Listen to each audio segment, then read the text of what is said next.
갱년기는 중년 여성들이 겪는 큰 고민 가운데 하나이지요. 증상이 심해 일상생활에 불편함을 겪고 계신 건 아닌가요? 어느 정도 힘들다 느껴지신다면 적극적으로 치료받는 게 좋으세요. 특히 겨울철이 되면 갱년기 증상이 더욱 불편하게 느껴지시는 건 당연한 것이니 너무 참지 마시길 바래요. 안녕하세요. 건강에 참 좋은 정보를 전해드리는 건강참정보입니다. 오늘은 갱년기에 도움되는 정보를 알려드리겠습니다. 갱년기는 노년기로 접어드는 시기에 발생하는 신체적인 변화를 말해요. 남녀 모두에게서 나타날 수 있지만 주로 여성들이 갱년기 장애로 많은 어려움을 경험하게 되는데 이것 또한 모두 처음이시니 이유도 모르겠고 참기만 하고 계신 분들이 많으시더라고요. 대표적으로 월경이 없어지는 폐경을 맞이하게 되며 여성 호르몬의 분비가 줄어들어 신체적, 정신적인 변화가 나타나기 시작해요. 사람마다 차이를 보이지만 일반적으로 40대 후반에서 50대 중후반에 걸쳐 발생합니다. 건강보험심사평가원 자료에 따르면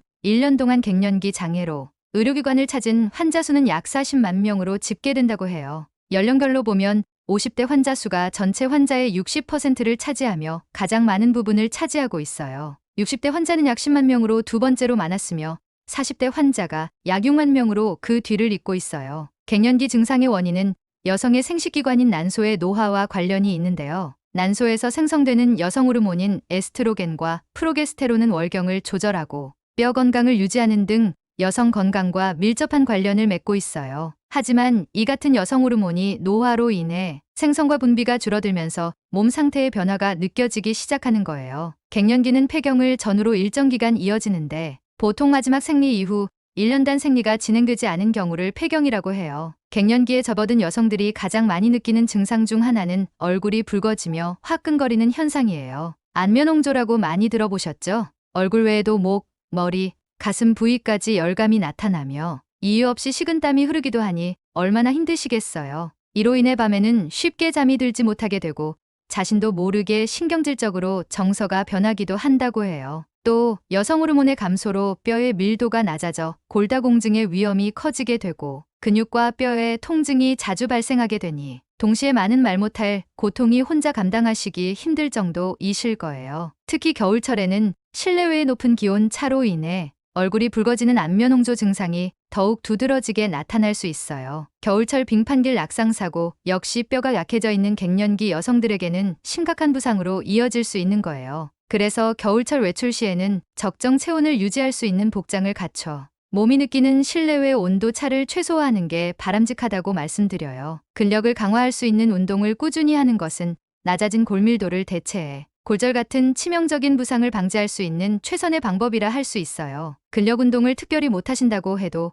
걷기 운동이라도 하셔야 해요. 걷기가 얼마나 좋은 운동인지 별도로 영상에서 참고로 중년기에 걷기 활동을 시작하면 노년기에 시작한 그룹보다 알츠하이머병 관련 인지기능을 포함한 전반적인 인지능력이 노년기에 시작한 것보다 높다고 해요. 갱년기 이후의 공포의 대상인 알츠하이머 예방에도 이 걷기 운동이 매우 좋아요. 약간의 속도가 있도록 강하게 바른 자세로 걷기 하는 거 잊지 마시고 꾸준히 하시도록 응원하겠습니다. 갱년기 증상으로 병원에 가시게 되면 치료로는 호르몬 대체 요법이 주로 진행된다고 해요. 갱년기로 인해 발생하는 증상들을 완화하는 효과를 기대해 볼 수 있다는 기사도 많이 나오고 있으니 걱정 마시고 호르몬 대체 요법을 처방받으셨다면 안심하셔도 돼요. 추운 겨울 두드러지는 갱년기 증상은 불안감과 우울감 등을 더 악화시킬 수 있기 때문에 병원에 가셔서 더욱 적극적으로 치료받을 필요가 있는 것이에요. 폐경과 갱년기는 누구나 경험하는 과정이므로 불안해하기보다는 자연스럽게 받아들이시는 자세가 중요해요. 그렇게 하시면 갱년기는 쉽게 극복하실 수 있습니다.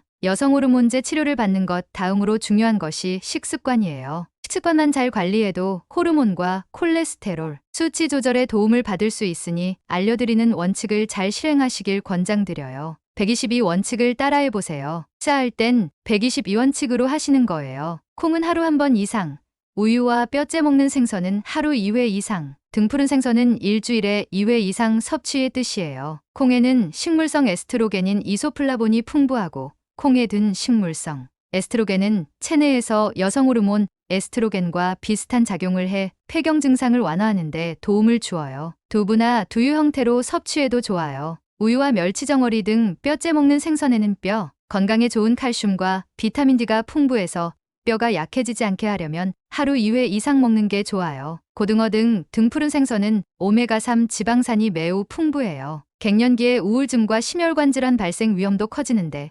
오메가3 지방산은 혈중 콜레스테롤 수치를 낮추고 이상지질혈증을 예방하므로 중년 여성이 일주일에 2회 이상 먹으면 이런 질병을 예방하는데 참 좋아요. 또 이때는 호르몬 변화로 복부등부에 체지방이 늘어나기 쉬워요. 조금만 안 움직였다, 생각이 들거나 많이 먹었다 싶으면 복부 먼저 살찐 느낌이 드시지 않나요? 심각한 질환이 있는 게 아니라면 하루 총 섭취 열량을 갱년기 이전보다 200칼 정도 줄이는 게 체중 유지에 도움된다고 해요. 만약 체중을 줄이는 게 좋겠다는 진단을 받으셨다면 500만 1000칼은 덜 드셔야 해요. 밥을 3분의 2 공기만 먹거나 해서 탄수화물을 섭취를 줄여야 열량을 낮추는 효과가 있어요. 폐경 후에는 몸에서 쓰이고 남은 탄수화물이 지방으로 바뀌어 버리고 또 잘 저장되기 때문이에요. 탄수화물을 먹어야 한다면 흰쌀밥보다 잡곡밥을 드시고 곤약이나 파프리카 등 포만감이 크면서 열량이 낮은 식재료를 요리에 첨가하는 방법 등을 활용해 보세요. 식사하시고 아니면 수시로 커피도 많이 생각나시죠? 갱년기에 불면 증도 걸릴 수 있어서